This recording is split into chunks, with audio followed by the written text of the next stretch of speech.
Hi everybody, Desert Days Farms. It is February 20th and we are planting our garden. Our last freeze date is supposed to be February 5th. I don't necessarily believe that. We have gotten some pretty wintry weather later on in February, but I'm just going with it because I'm really excited to plant. I can't stand it another minute. So over the weekend, last weekend, we moved the whole run and now we have a big goat run and Leo run. He lives with the goats, and we even have a place where we can separate the babies from the mamas so that we can get to milking. So that is a big accomplishment, and the best part about that is they're safe.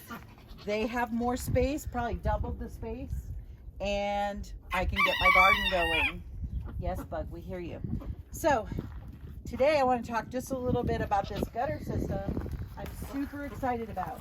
I know you've seen a lot of people talk about the gutter system for strawberries, but I have to tell you, it's so easy. So we just got a piece of gutter. Actually, we cut it in half. The other half was last year. That was my experiment. This year is much better, much more organized. And I didn't have these end caps last year, so I put some rocks over in the other one to try to keep the water and the dirt in.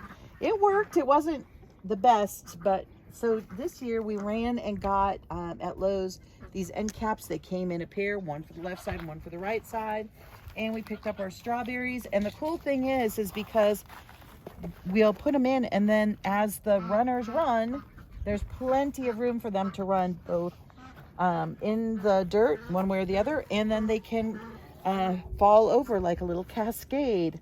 So I'm really excited about it, and Chris put them up just with regular screws. We think probably we should have had washers, but we didn't have any washers, so we just have a lot of screws into the redwood, and we're hoping for the best. It's really not heavy. This is not metal, it's just plastic, and you can tell it's not really heavy. In the dirt, there's not that much dirt, so it's not really that heavy either, and I think it'll be really successful. I'm really excited. If it falls off, then we'll screw it back in with washers. It'll be fine. So here we go. Let's see. I'm using a little patio container dirt. So I'm gonna put the container dirt in, and then we'll make a little hole for it, a little opening, squeeze from the bottom, take out the sign. We'll use that though. And then I would just want to loosen those roots. We want to be super gentle with them, but we want them to loosen up a little bit. And we put it down in, and then firmly pack it in with the dirt. Look at that. I've already got a blossom on there. There's a developing strawberry. Pretty exciting. So we'll put that over there. These are quinault. Don't know, never heard of them, but that's the kind we have this year. I'm hoping with quite a few plants we'll get strawberries, maybe enough for breakfast one day. Also quinault. I think they also had seascape. I didn't get the seascape, I don't think. Let me see. Nope, they're all quinault. So here's hoping that they like nice dry weather. Loosen the roots. Being gentle though. Get it right down in there, and then cover everything up, including the roots, with some good dirt.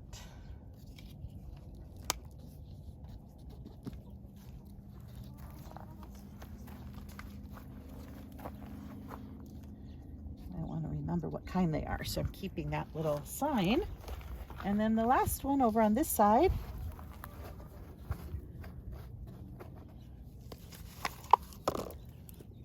remember, we're in Arizona, so February is probably a really good time to start strawberries here. And people do grow strawberries without any trouble, so it's not undone. People do it, but it's also something we have to be really alert to make sure that the soil stays moist and they have plenty of attention. You know, all of our plants kind of need plenty of attention, truthfully. So there we go. This weekend, I also planted, that was so easy, you guys, so easy. Oh, a little bit more there, maybe. This weekend,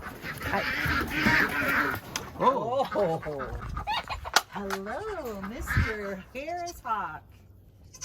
Are you scaring my chickens? You little stinker. And now we know why we keep a roof on our coop. This is why we keep a roof on our coop.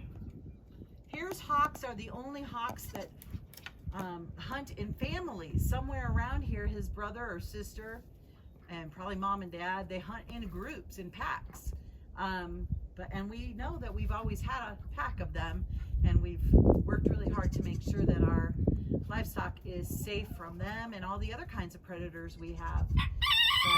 But yeah, he's just wishing he could fit through the holes of the cattle panels, but he cannot, thankfully.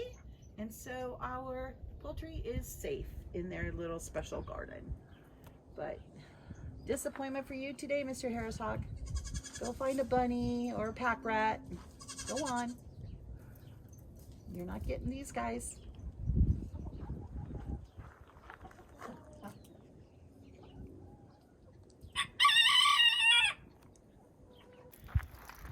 Of course, after we plant, we have to give them a really good soaking.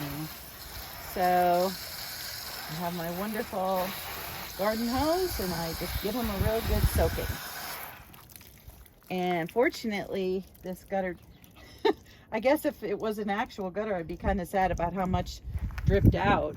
But as far as for plants, it's the perfect situation, because the water isn't going to be down at the bottom and soaking the plants and ruining the roots.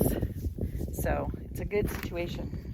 Oh my gosh, you guys, hopefully we get a lot of strawberries this year. Fingers crossed. Please, please. We also planted this weekend this poor, pathetic broccoli plant, which got eaten by one of my chickens, but it seems to still be alive. Not much, but we're gonna give it a chance. If it doesn't grow in the next week or so, then we'll move it along to the compost. I've got a row of radishes right here in the back. You can't see them yet, obviously, since I just planted them yesterday. And then the cool thing about Arizona is experimentation. One of the things I loved growing when I lived in the Midwest was rhubarb. Love rhubarb. And you're supposed to plant it and not touch it the first year, and then maybe the second or third year you get some really good stalks of rhubarb, and it gets established, and then it's perennial, it's forever. But you can't do that here in Tucson because we don't get cold enough and we get way too hot. So last year, for the first time, I planted it as an annual, and you know what? I got rhubarb. So this year, it's back in there. Last year I planted it as from seeds. This year I had bare root. So hopefully that'll give it a little bit of a head start, and we'll get better rhubarb and more rhubarb because of that. But really, the rhubarb kept going all the way through June. So it was pretty exciting. So yes, you can plant rhubarb in Arizona. You just can't have it be a perennial. And then today I opened up a little bit more of the garden. It's kind of hard. The dirt's pretty hard because of the ducks and chickens living here for a year. But I use this handy dandy thing. I'm sure there's a fancy name for it. I'm sure you will all know, but I don't. But this thing is awesome. And so I just spent about an hour hacking through the soil, amending the soil. I mean, it's really amended with the chickens and the goats, but I put in some, I put in some mushroom compost, and then I use some of this organic soil here, garden soil, and mixed it all together with the Arizona soil, and then I planted some onion sets. So fingers crossed that the onion sets will be coming up. This is a container of a Cherokee tomato. This is chamomile, that is thyme, and that's lavender. And then I have my potatoes in the red container back here, and the potatoes are already coming up, so I'm super excited about that. I plant a lot more potatoes than this. I have something else coming up too, I have no idea, but these are potatoes. I plant tons of potatoes because they grow really well here and everybody likes them. But we haven't gotten that far in our garden yet. We'll get there. All right, everybody, have a good evening. Say goodnight, Leo.